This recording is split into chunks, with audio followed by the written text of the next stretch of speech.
Yo guys, welcome back to the channel. So today I am going to show you how to top up the power steering fluid on a Mk2 Honda CR-V.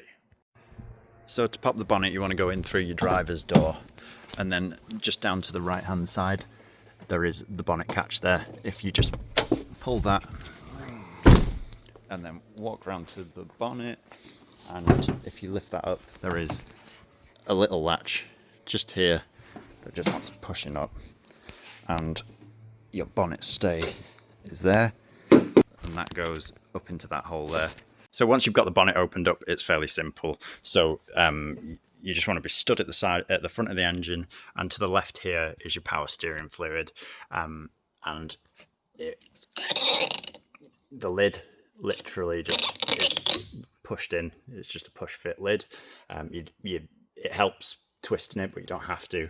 And this line here is the full line, so obviously this one's slightly over, but yeah, it will take just your general red power steering fluid.